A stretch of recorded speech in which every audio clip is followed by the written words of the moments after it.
The Columbus City Council meeting for April 6, 2026 will now come to order. In compliance with the Open Meeting Act, a current copy of this act is posted in the meeting room. Madam Clerk, would you please call roll? Bulkley. Here. Alarcon. Here. Barr. Here. Hemer. Here. Jablonski. Here. Lopez. Here. Polensky. Here. Roth. Here. Schilling. Here. Mayor Bulkley, the roll has been called. Thank you. Mr. Council President. Our Father, thank you for the opportunity to serve our fellow citizens. Please give us your wisdom and guidance to make the proper decisions entrusted in this governmental body. May our conduct show respect, honor, and courtesy to each other, as well as to all our citizens. Amen. Amen. Oh, say, can you see Bible banner yet wave? Oh, the land of the free and the home of the brave. I pledge allegiance to the flag of the United States of America and to the republic for which it stands, one nation under God, indivisible, with liberty and justice for all.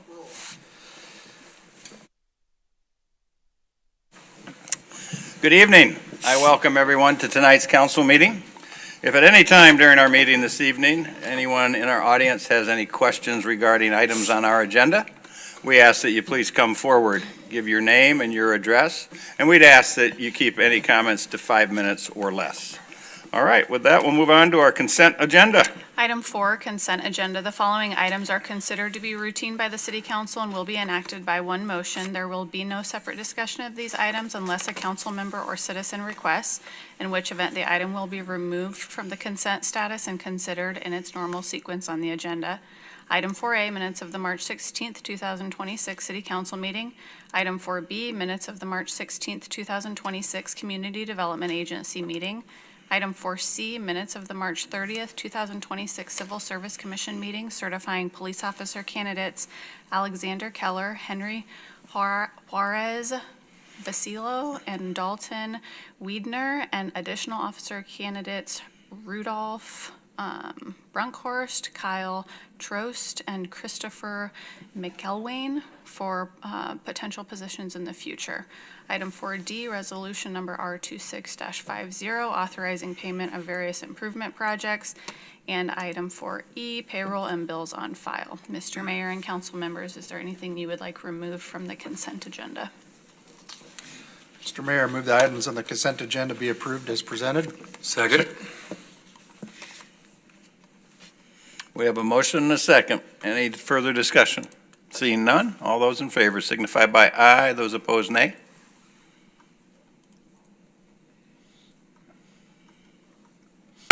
Motion passes. Brings us up to special presentations, and this evening we have a proclamation to read. Proclamation in recognition of National Public Safety Telecommunicators Week.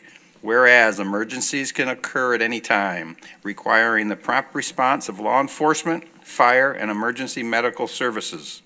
And whereas when an emergency occurs, the prompt and accurate response of public safety telecommunicators is critical to ensuring the safety of our citizens and our responders. And whereas public safety telecommunicators are the first and most critical contact our citizens have with emergency services. Whereas public safety telecommunicators play a vital role in the chain of emergency response, providing critical information and resources to law enforcement and emergency personnel. And whereas the professionalism, dedication, and compassion of public safety telecommunicators is essential to the safety and well-being of our community. Now, therefore, I, James B. Bulkley, the mayor of the city of Columbus, Nebraska, do hereby proclaim the week of April 12th through April 18th, 2026, as National Public Safety Telecommunicator Week in Columbus, Nebraska, in honor of the men and women of the Platte the Columbus Platte County Joint E911 Communications Center, whose diligence and professionalism is critical to keeping our city and our citizens safe. We want to thank all of you. We have some telecommunicators here in the audience. Do you want to come forward and say anything? Do you want to come forward and get your proclamation? You're welcome to do any and all of the above.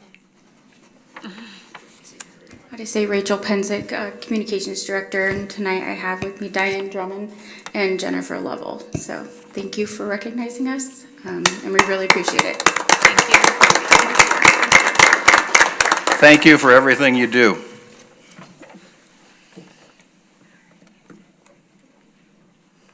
you want us to get a picture?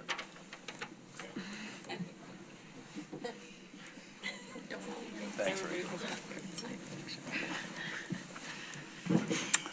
Again, thank you for the time and the effort you all put into making us safe. All right, we move on now to public hearings. Reports of city. Oh, I'm offices. sorry, report of city offices. Item 9A is the Columbus in Focus by the General Administration Team.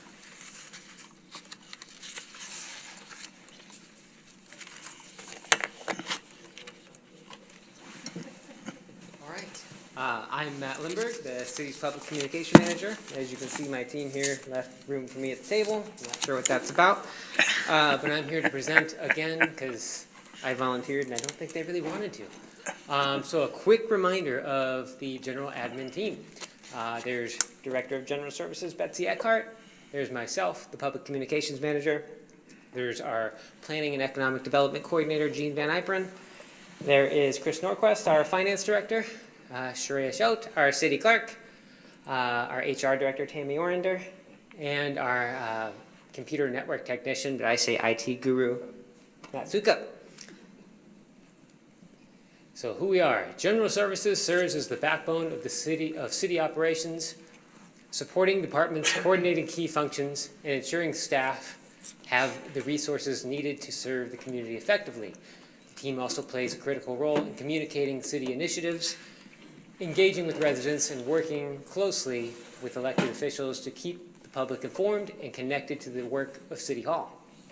By combining operational support, strategic communication, and community engagement, General Services helps keep the city running efficiently while strengthening the connection between local government and the people it serves. Should have just been looking at that screen the entire time, trying to keep my head up. All right, so we'll go through what each of us does within our little group. So starting with me, public communications. In the last 60 days, we have published approximately 50 newsflash updates that are distributed via text and email to residents for free and shared on social media. We have published more than 1,200 social media updates about city developments collectively. I've presented media training, our media training course to the public safety leadership team. We launched a new ongoing story series called CPD Stories of Service, profiling different members of the Columbus Police Department. 3 have published so far, and we've gotten a lot of good feedback. I've worked with the engineering, public works, community development departments to make updates to their portions of the city website to make it more user-friendly. I'm in the process of working with the fire department to modernize its portion of the website with pictures of all apparatus and more. I also just found out I'm going to be doing that with the police department here, so excited about that as well.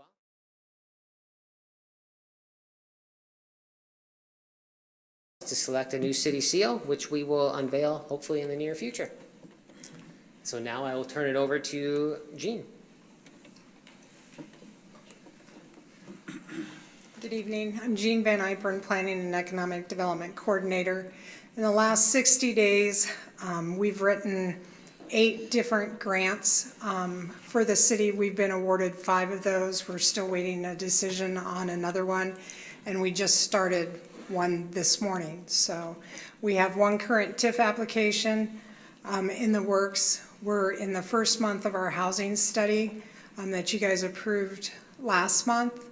We're nearing completion on our quiet zone study, and our wayfinding study has been completed, and I will be presenting that to the BID board for their next steps and decisions on how they want to advance.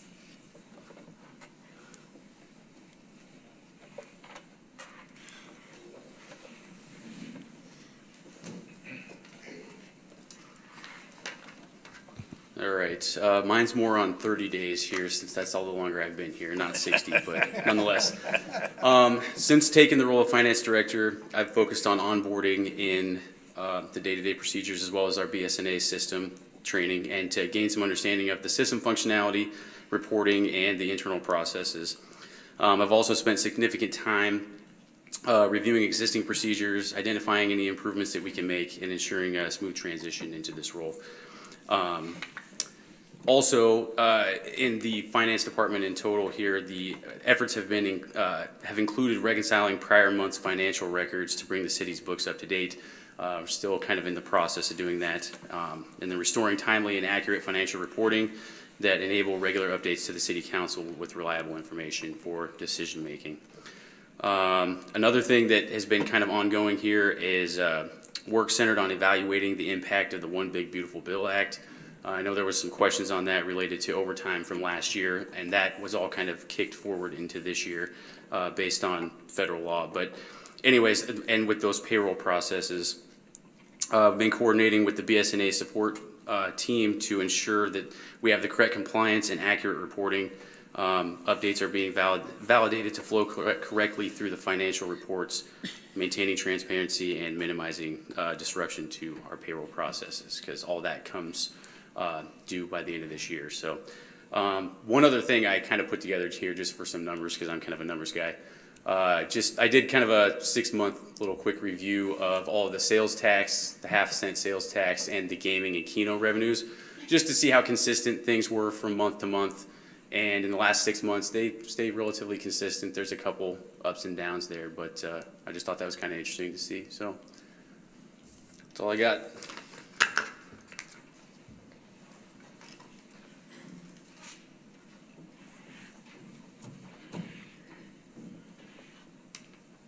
Let me leave the chair for this one. Shreya Choate, City Clerk. So we had 34 resolutions and 3 city ordinances adopted in the last 60 days. Public records requests, 22. Cemetery spaces sold in the past 60 days were 14. We had 6 property liens filed for nuisance abatements, and we had 2 special designated liquor licenses that were approved administratively. Do you guys have any questions on anything so far? Okay, great.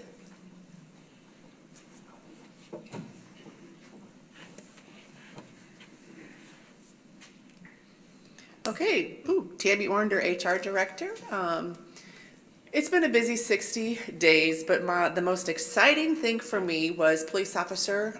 We just did testing a few weeks ago, and I received 11 applications, which normally we receive about that many, but we had 8 that showed up to test, which was wonderful. And 7 of those passed the written test, and then they went on to do the physical testing.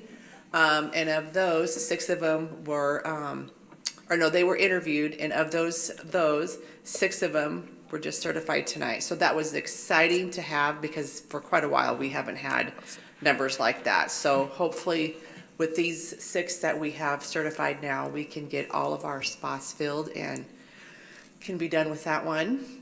Employee Recognition Committee, we have met, and we have all 4 weeks of our events planned. So each Monday in the month of June, we'll have, whether it's a food truck, a beverage truck, we'll have breakfast or whatever, that's all been scheduled. And we will review all the nominations that have been submitted tomorrow at department head.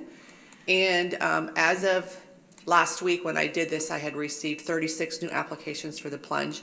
I probably received about 10 more, and I think we're pretty close to having all of those spots filled. So that's going very well, but the police was my highlight for the last 60 days. Any questions? No, thank you.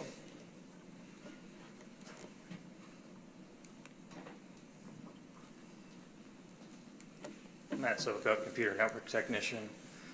In the last couple months, upgraded the aquatic center and transfer station camera systems, installed new routers in 25 patrol vehicles, and assisted Polk County with doing migration to FirstNet with their patrol vehicles. And we're just getting started on the process of upgrading to Microsoft 365. So. Thank you.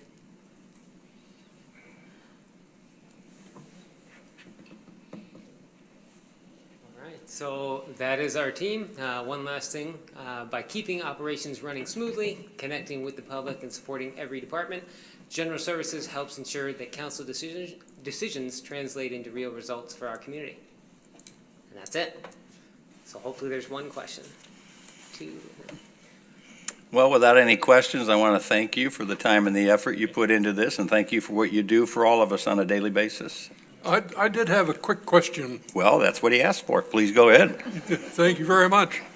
On our grants, what kind of value do we have what value for the grants? Okay, so far this year, we've written about $20 million worth of grants. Our largest one is the build grant that is coming in right about 15 million. That's the one we're still waiting to hear on. We've written 5 arts grants, which have come in just a little over, I believe, 15,000 for arts, and so I think we're doing pretty good. We started the Safe Streets for All Action implementation grant this morning. We just met for the first time on that, so the city will be submitting an application for that somewhere between 10 and $15 million also, so. Thank you. Appreciate it. Any other questions? All right, seeing none, we'll move on to new business. Item 13A, application from Advanced Consulting Engineering Services on behalf of Keys Development LLC for preliminary plat of Sauk Pond Addition and request for a waiver of subdivision regulations for the length of cul-de-sac to exceed 350 feet. This is 14th Street west of 48th Avenue. The Planning Commission recommends denial. Is there anyone here this evening to speak against this? No, this isn't a public hearing, is it? I am sorry. You can still ask for public But comment. I would ask for, I was reading public commission. I would ask for any public comment. Let's start with any comment that would be in denial of this application. Could I just quickly, can we know why the planning commission denied? That would probably be helpful before we get started.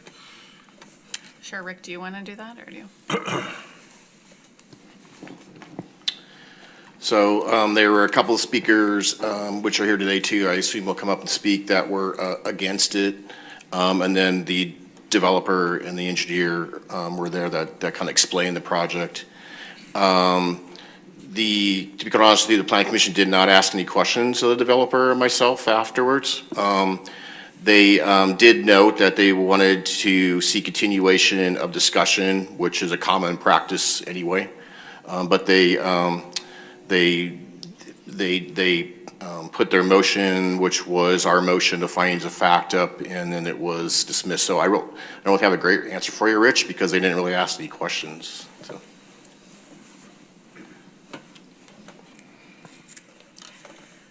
Any other questions? Rick, from what I understand, though, there has been discussions since that meeting with everybody involved. Yeah, so there was a meeting beforehand, before that planning commission meeting with the developers and some of the people that live there, the people that came up to talk against it, and then also afterwards too. So there's been a meeting there, and I think there's been other meetings since that. So I think there's been a lot of conversation that's happened between the planning commission and this meeting today. All right, is there any public comment? Well, I'm sorry, go ahead, please. What is the total length of that cul-de-sac?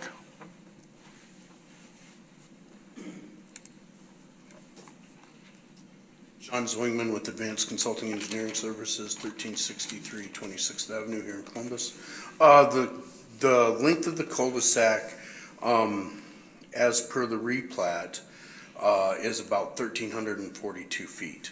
That is actually shorter than the cul-de-sac length that is platted currently. So we're shortening that cul-de-sac by about 15 feet. So Shortening it by how much? about 15 feet, maybe 20 feet. I don't have the exact dimension of the old plat. Yes. About that much? Yeah, but it's still shorter. Okay, thank you. What's the longest cul-de-sac we have now in our community? I don't know if I give you the exact number, but it's probably close to that. Meadow Ridge 6th, and you did that, was probably around that same I must say number, that's over 1,200 feet. right around that number I somewhere. don't know that exact dimension. It seems like that every time we come up with a new length of cul-de-sac, we okay it and they get longer and longer. Pretty soon we'll have them a mile long. I think this is a little bit ridiculous and I'm totally against it. I think I just want to remind the council and everybody present that this is actually, there is already a subdivision platted here. K&S subdivision was platted, I don't know how many years ago. We are replatting the west, I'm gonna say 2/3 of it. That subdivision would currently have 10 lots in it. In our replat, that subdivision will have 16 lots in it. Or it'll have, excuse me, 32 lots in it, set up for 16 duplexes. So this isn't like a plat that is just coming out of thin air. It is the replat of an existing plat. So Mr. Mayor, do you mind if I? No, please do. I had some stuff listed. No, I think I just would like to go absolutely. through it. You're there, John. Please add your comments and. So, again, so the proposed plat, consists of 32 lots, 32 doors. I know there was some confusion at one point that would be 32 duplexes, so 64 doors. It is 32 lots, 32 doors, as per the city's land development ordinance. Each duplex has to sit on its own lot. So there was a little bit of confusion there. Again, just wanted to clear that up. Again, a very unique situation in that this plat was already previously approved by the county, and it is a 40-foot wide right-of-way, which is what has led to a lot of angst, I guess maybe is the correct word, from the adjacent landowners. The subdivision contained 10 more lots, and now, again, we're making it to 32 for the residences. Currently zoned R1. If the preliminary plat passes, when we come back with the final plat, we will ask to be rezoned to R2. Again, like I said, we're actually shortening the cul-de-sac, and again, it's minor. You're 100% correct. It's minor, but it's shorter than what is initially approved, so just want to point that out. Because of the unique situation, and Mr. Bogus is right, and I do thank Mr. Bogus and other city staff. After the planning commission meeting, there was, I think, a lot of conversation. I had conversation with Mr. Bogus. I know he had conversation with some other city stuff. You know, the current LDO would call for a 33-foot wide street, 4-foot sidewalk on each side. I don't have to do the math for you. That doesn't fit on a 40-foot right-of-way. The initial conversation we had was, okay, we'll go down to sidewalk just on one side, still 37-foot wide. We're using up all of that right-of-way, right? All but 1.5 feet on each side. When we came to planning commission, that was the way it was, because we hadn't had any of these other conversations. After the planning commission meeting, I got an email from Rick, and it sounded like there'd be a possibility of going down to a 27-foot wide street as some alternatives to the 33. A 27-foot wide street with a 4-foot sidewalk, which would allow parking on one side, or a 24-foot wide street with a 4-foot sidewalk, which would allow no parking. But yet, you know, we're getting further from those existing structures and residents because we're narrowing that street up. That is some of the items that were discussed with the property owners at the last meeting that we had. And again, kind of a unique situation. So when we had our DRT meeting, those alternatives were not discussed because everybody was trying to follow the land development ordinance. With those narrower streets, we would center, so if you got a 24-foot wide street and a 4-foot sidewalks are 28 feet, we would center all of that 28 feet of concrete in the right-of-way, not have 12 feet, and then this side over here has another 4 feet taken out, right? So we'll center it so they both have equal distance on each side. You know, typical city standard is we center all the streets down the right-of-way, but because, again, unique situation, we want to keep as much distance on each side as we can.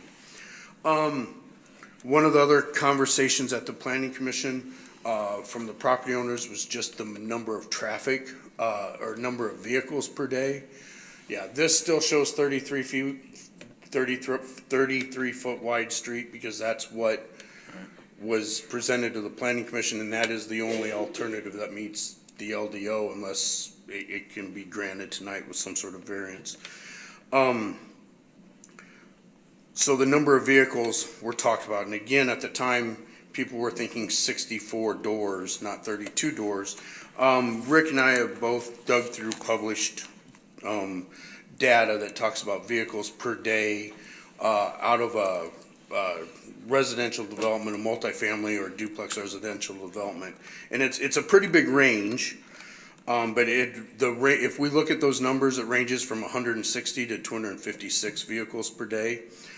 I know at the planning commission meeting, a number of 360 vehicles per day was thrown out by the local residents.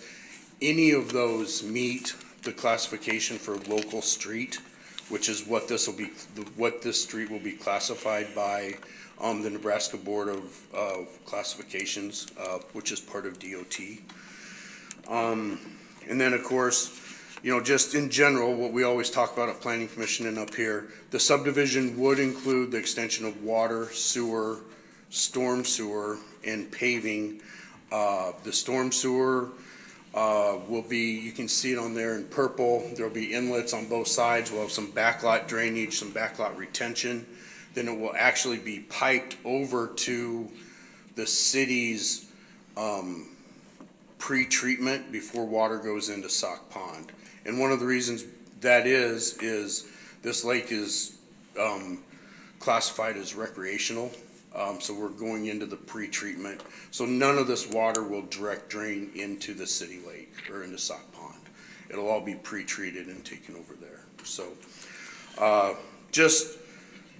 those were my notes from the planning commission, stuff that was discussed by property owners and stuff that had been discussed at different meetings with the property owners. So I just felt like the council should be made aware of all those conversations. So thank you for your time. Yes, John, Mr. Jablonski.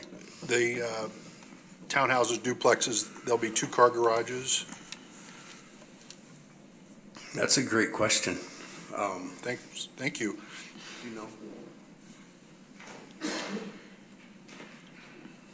They will have to meet the requirements for parking based on bedrooms. Okay. That is for sure. Because that'll be an issue if there's. Two-car garages, yes, sir. But what we're seeing in Columbus is kind of a trend. Everybody's parking in the streets. And what's going to happen when you have multiple cars? If we have the narrower street, these lots are really deep, so we'll be able to get the driveways deep enough to have another set of cars parked in the driveway. And if it would become a problem, the street in the new subdivision would. Go ahead. Sorry, am I out of time? No. Okay, the street in the subdivision could be made 33 feet. It's just the street that's adjacent to the 4 property owners, or 4 existing lots that would be where we're gonna look at doing a 24-foot wide street. The street in the development would still, because we will have a 60-foot right of way there, so we will still have a regulation wide street. Sorry for my confusion. Yeah, No, I didn't explain it very good. And that's what I was going to mention to you, that in the subdivision, it's the normal specification. You're only talking about narrow on the entry area coming in. Yeah, and then a transition period, which will probably occur right when you get into the new portion, because we have to transition that width according to state standards. We can't just, go wider. Thank you, John. Any questions for John? Have you made any accommodations with the landowners right now as far as when you put the street in, that their driveways and everything is going to be adequately taken care of? We've met with the property owners twice. I won't say they were great meetings. I'll be 100% honest with you. The landowners don't want to see development. I can understand that. When we put the new street in, I'll stand here right now and tell you, we're going to have to clear the whole 40-foot right-of-way. There are trees that are in the right-of-way, and there is a fence, maybe multiple fences that are in the right-of-way. We're going to have to clear that because you guys have been around construction projects. We can't construct even the narrower street, 28 feet, that only leaves us 6 feet on each side. Virtually impossible to construct water, sewer, paving, storm sewer in that 40-foot. So the right-of-way is going to have to be cleared. Initially, the developers made concessions that if trees are removed, they would put trees back, but we can't put trees back on the right-of-way. If the fence that gets removed, my intent would be not to put that fence back, because I don't know where we would put that fence, that it meets city requirements, but if the landowners can get a variance and that fence can go back somewhere, the property owners would agree to that. At that last meeting, I told them we didn't have any intent to put the fence back, but since then the developers are like, well, if we have to put the fence back somewhere, we will, but we will have to put it back in accordance with city code. So we can't, it's not gonna go back where it is because it's on city right away. So. But what you're saying is you will visit with them and talk with them about what could be mitigated to help make some of this. We've had two meetings with them already, and, when we get to construction, the construction's gonna be significant down there and a significant impact during the construction process. So yeah, we're gonna have to have some additional meetings with them. But again, we can't do anything that is against what the city allows. You can't, but you can lay out your plan, and that's Yep. what we need to see, and That's that's what they need to see. They would like to know, And- what you're going to do as far as to accommodate their We've tried to property. communicate that. We communicated the different risks. We communicated that we will have to remove all the trees in the right of way and the fence in the right of way. But I think what we're getting at, John, and what they would, I believe, would like to see is, as this would move forward, that you then would lay out what it is. Yeah. I mean, Gary's isn't gonna pour a street without having a print and a design. 100%. So that's what they're gonna wanna see that. And we're I mean, not through the design yet at I this know, point. but what we're asking you is to say, yes, we're going to communicate that with. Yes, we're Then gonna say it. communicate with them. Then Yes. say it. That's what we're asking. I think we've tried to this point. Well, I mean, I'm not saying you haven't. I think you have. There's both sides of this situation.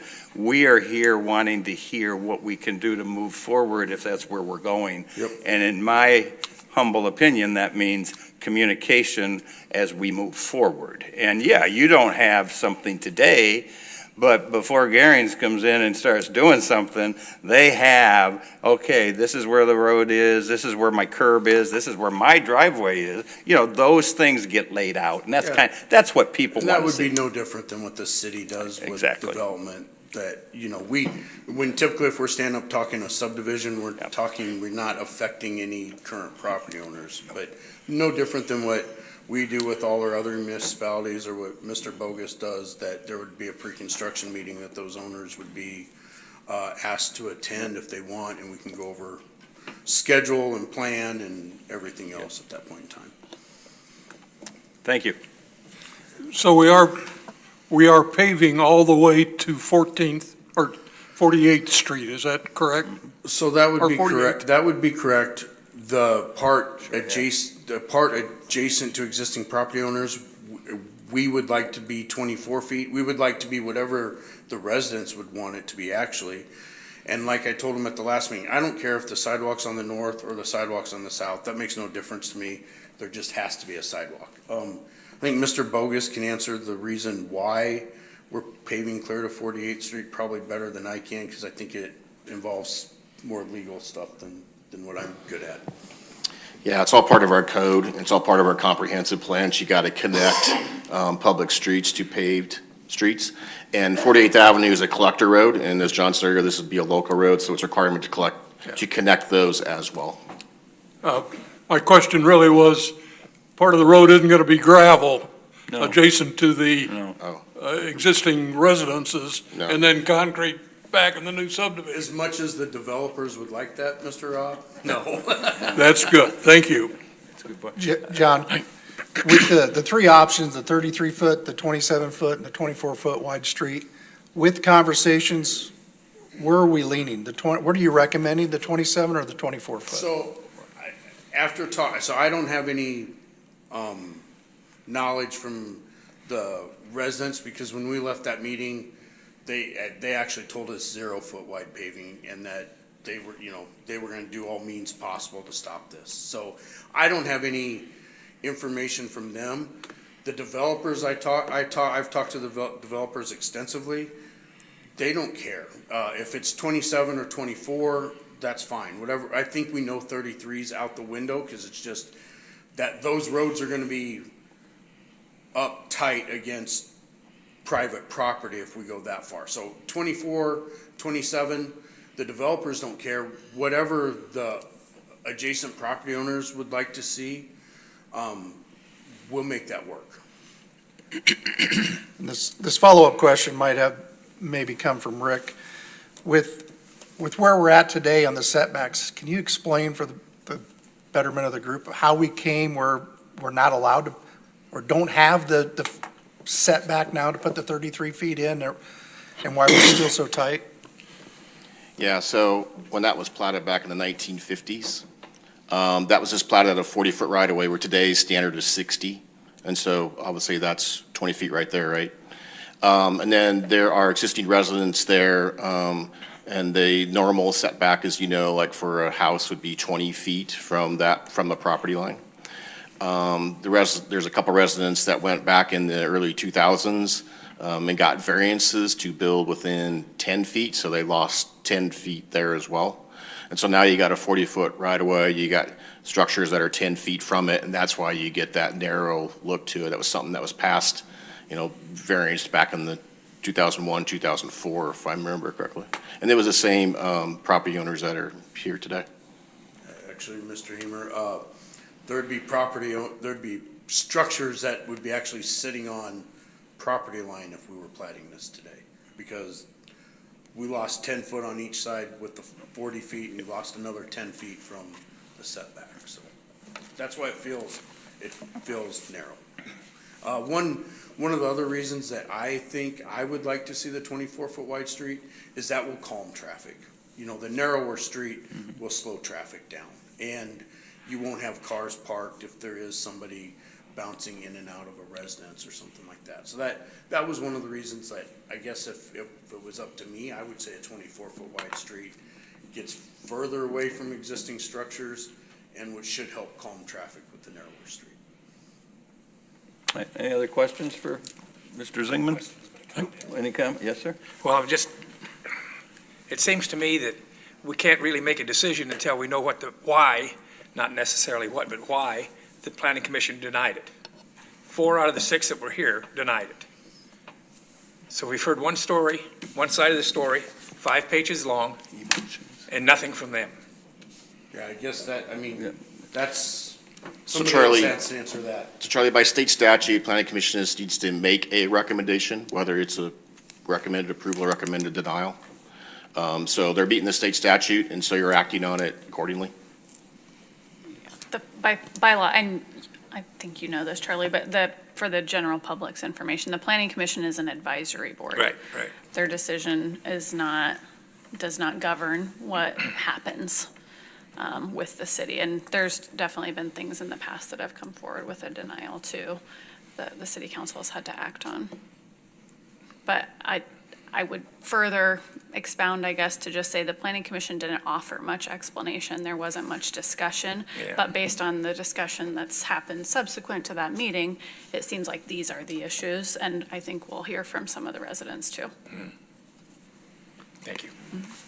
Yeah, I think you can't assume what somebody else was thinking when they voted. Exactly. I was here in the meeting, I just sat through it, and I would tell you that your decisions were emotional. One of the members that seconded the motion voted against it. Usually if you're seconding something, you're not. I mean, I'm just saying. Right. Nothing scientific to that all. That's just what I viewed sitting there. So anyway, okay. Anybody else? Yes, please, Steve, come forward. Steve Lazio, resident on 14th Street. And now tonight, what are you approving? The plot just to the cul-de-sac? Are you approving the cul-de-sac and all the road development in that? Is that my understanding, is what you're gonna approve tonight if you approve it? The preliminary plat is all of that. It's a one development document that, and then they'll have to come back with a final plat Okay. that really outlines exactly what the roadway widths will be where, and where driveways, all sidewalks, all of that stuff will come back for a final plat. And where, we had talked, and we were leaning towards the side of the 24-foot, the lease. And another question is, why can't it just be left gravel and they can start their project at the red gate? Because if you go to 41st Avenue town, you got paving, you got gravel, we don't need paving in front of us. They can slow down and go down the gravel road. If they want to put their sewer and water in, we have no problem. Just put it back to gravel and we'll be all happy and fine, because we don't need that cement out in front of us. So what's that for? Just convenience for the people back there. And then, there's another way, there's the south, they take more work, we all looked at it, and then they could come in from the south way, they could acquire that, and the people could drive in and they can see what the lake looks like, and looks at over there for what's back there instead of coming down our road, because we're gonna keep it just like it is. We lived there for 30 years, we're out in the country, and that's the way we live. We were brought up there. We're not brought up as spit clean, everything's planted. We're just old school, and that's the way we like to keep it. So I wish you take that under recommendation before you go any further with, we talk to John, but we don't talk very good. Neither one of us listen. Either party listens. We just holler and go, and be honest with you, we don't listen. But we hope you guys will listen to us and give us the benefit of the doubt of figuring a few more things out. Thank you very much. Appreciate it. Steve, I appreciate your candor and your upfront about the discussions that happen, because it does take two parties to communicate and to have discussions. So I appreciate that. And I think the council, as they look at this, will talk, we'll look at your desire for a 24-foot road, and even if, in my mind, if that needs to be something amended into this, do you do that at this point in time and make a recommendation that this then includes a 24-foot road, so at least that gets eliminated? But let me back up a minute, and I think you tried to address it, Rick or Tara, but the requirement to pave that gravel area that's coming in to meet up with 48th Avenue. Yeah, it's a minimum standard of the city when we bring in right-of-way that's connected to a new development, that it must be paved, especially when you're connecting existing with new. If there's an in-between, it has to be brought up to that standard. And so part of that, and it may not be the best answer you want to hear, but that across the street to the east of 48th is existing. It's there, and it's not being added into with a new development. And, because you asked, why wasn't that going to get it? If they would go, it's kind of like some things when you make a home improvement and you spend X amount and you hit a certain limit, there's certain things you have to do. This is one of those within city development. But I want to hear from the council. Let me back up. Anybody else have a comment? Please, Brian. Who's paying for the concrete? The developer. Okay. I won't ask that question. Good evening, members. I'm Brian Mooseman. I currently reside at 1454 48th Avenue. Lot 1 and 2 I currently own on the KNS subdivision. My concern was when we first had the meeting, we were supposedly introduced with a certified letter that nobody signed for. So I thought that was kind of shady and all, but I guess it is what it is. And then, which that meeting obviously didn't go too well when you started ruffling feathers right off the start. How else are you going to react to something like that when it's supposed to be certified? And this is delivered in the middle of the afternoon, and what do you do? Second meeting, it did get heated. Nothing was ever done. Mr. Zwingman did bring up, obviously, there was 3 different sizes of the road, which at that first meeting was never brought up. I don't know if that was an option or not. I didn't ask because I didn't know if there was such an option at the second one as such. So therefore, we did look we had so many questions nobody could answer. Then there was a lot of situation or words that were, or questions that were asked, sorry. Nothing would ever get answered. Well, it's basically our way or the highway is the indication that some of us residents had received from that message, which, you know, is completely uncalled for. And with us looking at the 24-foot in the sidewalk, at the time when it was stated as a 33-foot, basically, I had no parking. Where I currently park, I had no parking. And if you guys would put a sidewalk right up, I would approximately be roughly 6 foot as I'm backing out of my garage. And my other biggest concern was, how do I know if somebody's walking or riding a bike, especially a child? And by the time I'm backing out of my garage, by the time you would hit them, you wouldn't even know what happened. And I am not the one that okayed the garage to be put where it currently is, because I had it built 19 years ago. That was okayed by was building inspector here at the time, and he stated I had to put it there, otherwise I couldn't put it there. I didn't know, whatever, I did what was said.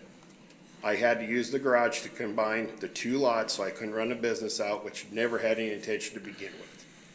But therefore, here we are today. Didn't know it was going to affect the situation, and now it's affecting some opportunity that I currently have for parking. And then I currently asked the question at that time, where would the curb be? And then the other question was, where's the sidewalk going to be? So there were two questions basically, I mean, I'm not gonna say snubbed off, but never got any answers to. But my other question is, and I clearly understand with my two neighbors to the south, I know they don't have a lot of room for sidewalk. I completely get that and I understand that. And I already know the fact of the matter is I will have a sidewalk on my side. So I'm trying to figure out different solutions to hopefully get this moving forward. But nothing was ever brought up until this second meeting that we had with Mr. Zwingman. And then these other options come about. And then I asked the question about, can the sidewalk be up to the road, aka curbside? And it was stated no. But in the report, it looked like we could have that option, or I could have that option. So there's a lot of questions that have not been answered. I mean, there's just all about the way it's been gone about was completely unprofessional, because how would you take it if somebody did the same thing to you? You guys wouldn't like it whatsoever, because there's literally like I'm gonna rule the roost and that's gonna be it. Of course you're gonna get resistance, because this is your home. I've been there 19 years, nobody knew it was back there. And then this hell happens, yeah, how would you take it? You know, and I mean, it just sucks. This is home. You know, we got 3 kids we've been raising there. I mean, it's flat out home. I mean, plenty of you members, I'm sure, home is home. You know, we would like to try to find a solution, but acting like you're the king of all kings, whatever, I mean, whatever the situation is, it's called communication. Let's work some stuff out. Let's figure some stuff out. Well, Brian, have you heard some things that have made you a little more comfortable with some working out of this? Yeah, the 24 and the 4 and, you know. Yeah, the measurements of the road, 27 and then 24 foot. I'm kind of with me, you know, officially knowing that I will have the sidewalk on my side. So to me, my opinion, I think I should have a little more understanding and a little more say so, because I'm the one knowing it's going to have the sidewalk on my side. And then where's the curb gonna be? You know, so that's the other question. And so as of currently, the 24 foot, I agree with. Now, then the other question is the sidewalk to the curb. I don't want a foot or 2 foot of grass. I don't care. I don't mow along the side of the road except for 48th Avenue. I'm not gonna deal with that. Just I don't care about moving snow because I move the snow anyhow, so it don't really affect me anyhow. But then during construction, the other question is, we cannot park on 48th Avenue. That's the biggest problem, especially ball season coming around. We've had cars parked clear up in front of our house. I'm not gonna be a jerk and say, hey, you can't park there. I understand, you got games going on. I get that. But we literally cannot park on 48th Avenue because of that reason. But the number one reason, I can sit in my living room and people fly up and down that road at least 50 miles an hour, if not more. I'm actually surprised I still have a fence in the front yard, quite honestly, the way there's people just fly up and down there. So that's kind of the other situation why we had concern with all the traffic coming in and out. I mean, it's just a lot of situations that need to figure out. Any questions for Brian or comments? This may be more for Rick. Is there a statute or anything that, or what reason we can't have a sidewalk next to a curb? Does it have to be, is there a setback on the sidewalk? Can you help maybe explain that for No, everybody? you can have a sidewalk next to the curb, and would be fine. And then, Brian, you talked about it, it would be a case where snow removal would be an issue, because what the city plows will do, will just plow it up basically on the sidewalk, but as long as that's known and accepted by the property owner, then that's fine. So I think one of the things tonight that got discussed a lot was the 24, the 24 and 4, so you're 28 foot, number one.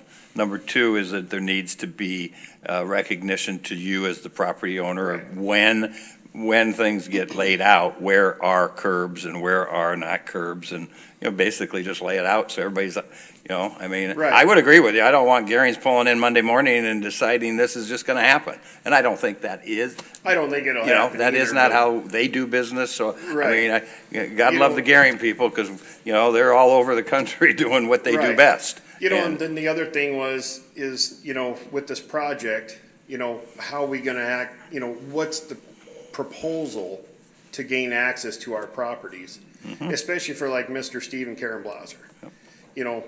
Karen's handicapped, so that needs to be very well taken in consideration, just because they got basically a 400 stretch road to get to their home. Otherwise, they have no other access. I mean, that's the number one thing. That's my concern. And I mean, I don't even live in their house. I mean, I live next door, because I always move their snow for them, and I move neighbor Rich Patty's snow too. Because I'm the one that takes care of the road. I open it up, I grade it, I do all that. I mean, it is what it is, but that was the number one criteria as well. Okay. And there was nothing been discussed, nothing been proposed. I mean, there's just a lot of questions that have not been answered. They will have to maintain access Right. to all the properties, and we'll ensure that they work with you should this move forward, okay? Okay. All right, Thank thank you. you. Thank you. All right, John, you got anything here to wrap us Got up? a few comments to make after that. One, certified letters were sent, they were done on purpose. Certified letters were sent to the property owners so that we would have some documentation that we did try to reach out. We didn't know if the property owners would show up at a meeting or not, so that's why the developers decided to send certified letters. I know it was discussed up here coming in from the south. It's just not possible to come in from the south. We've had conversations with city staff. The lake gets to be up to within 50 feet of the south property line there, so there's not even room for a 60-foot wide right-of-way through there anyway, let alone if you did have a 60-foot wide right-of-way, the edge would drop right off into the lake. So that's not an option. The one other thing that was discussed when we had our first meeting, that was directly after the DRT meeting. When we had the DRT meeting with city staff, 33 feet wide was the only option we had at that time, because we asked at that meeting, is there any way to construct a narrower street? And the answer was no, that it would probably need to stay 33 feet wide, but we'd get rid of sidewalk on one side so that it could be constructed in the right of way. It wasn't until after the planning commission meeting and the property owners' discussions at the planning commission meeting that I think city staff came up with alternatives for the narrower streets. So that's why it was not discussed at the first meeting. It wasn't an option that was on the table at the first meeting. And we have definitely, I mean, can I tell you, do I know how construction is gonna go and how we're gonna park? Not a clue at this point, because we don't even have a consensus on the width. Once we have the consensus on the width, we'll work that out. But I did talk to the property owners at the meeting that it's possible that road will be paved half at a time. And then that you would get in on one half and we'd pave the other half. And then once we got cured, we'd flip over and pave the other half. Or I said it would move faster if we could pave it full width, if we could find somewhere to park. And I mean, jokingly, I think Mr. Blaser said that he would go on vacation for that period of time. So I can confirm to you that some of that has been discussed and we know that's going to be an issue and we'll work it out. Do I have the answer tonight as I stand here? Nope, because I don't even know how wide the street's gonna be until after this meeting. So I don't have that answer. No, and But again. we will work it out. And that's the point of, what I've gotten out of this meeting is that there needs to be continued communication and some pretty darn specific communication once we get to a point where stuff is happening. And our city administrator said certain things will be necessary and they will get followed up on. And John, you don't know everything that's going on, and neighbors, you all don't have all your questions. You're gonna have some more questions.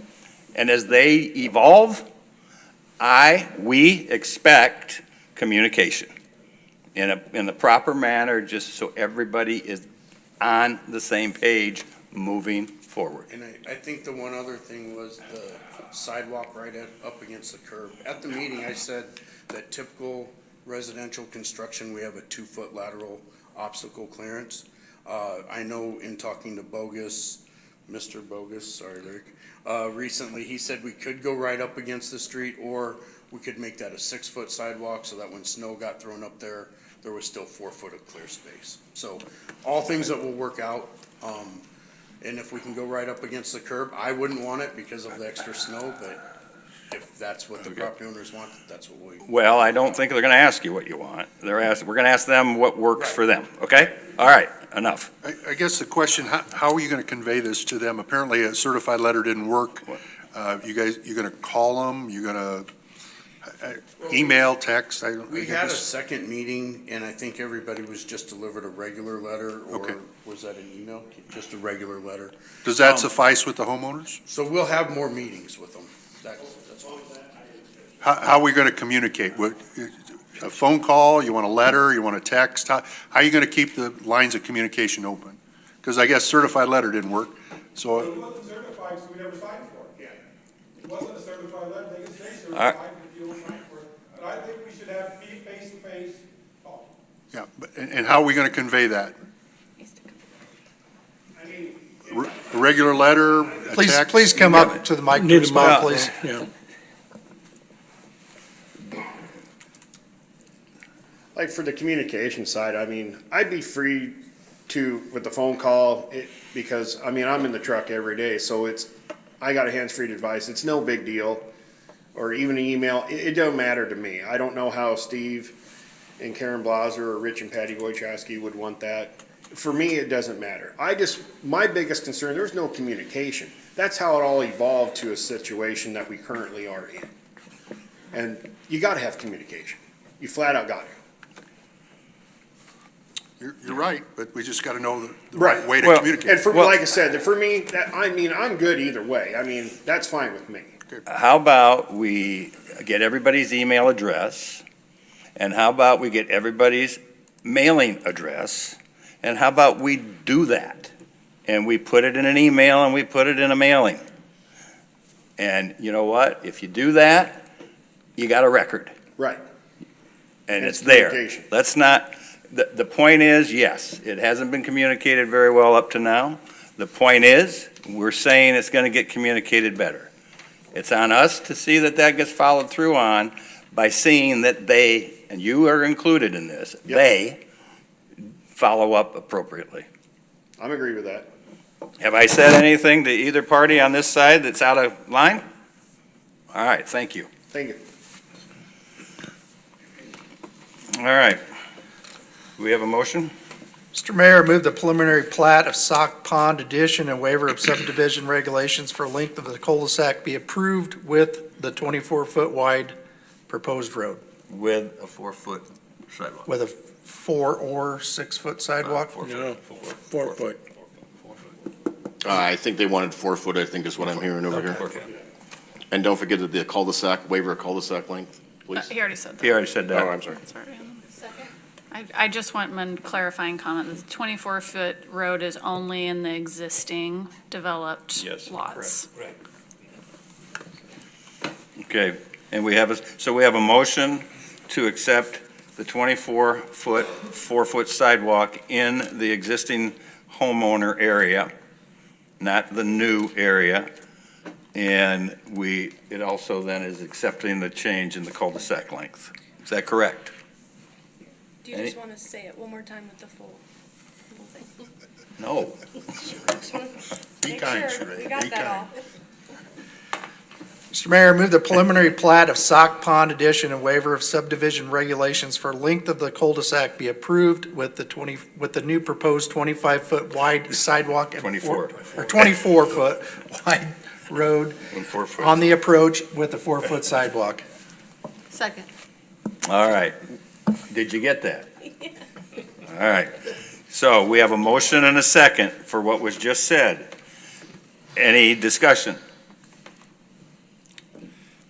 I am very concerned about the length of the cul-de-sac. It's, Okay. surely there is something that we can do to ultimately connect that road such that there's another way in, another way out. Okay, I mean, is that your concern?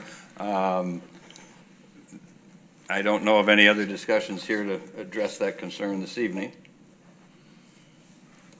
I know when we look at cul-de-sacs, we look at public safety. I know our fire chief looks at it, I think our police chief looks at it. I mean, that's probably the biggest thing that you take into consideration. I did also want to point out the no parking that gets put into effect because of the 24-foot wide. That's a state fire marshal regulation, not Columbus City regulation. So I mean, there are those regs that we have to follow and be involved in. So again, I understand your concern. Duly noted. Any other comments? All right, seeing none, we have a motion and a second. All those in favor signify by aye, those opposed nay.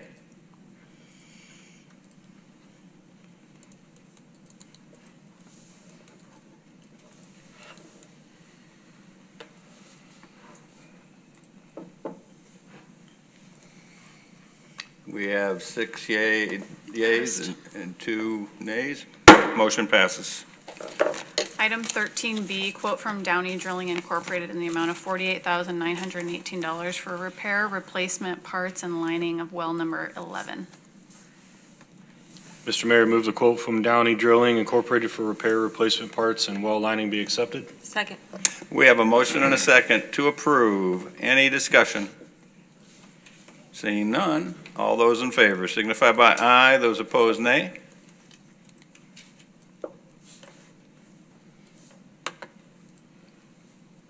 Motion passes. Item 13C, comments from the mayor and city council members. In compliance with the Open Meetings Act, no discussion may be held on this item. Do we have any comments from council members this evening?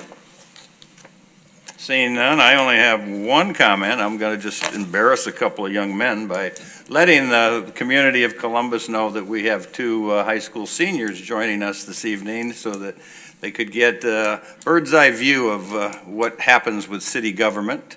Evan Pavlik and Howard Clokey, stand up and let everybody see you, please. I told you I was going to embarrass you.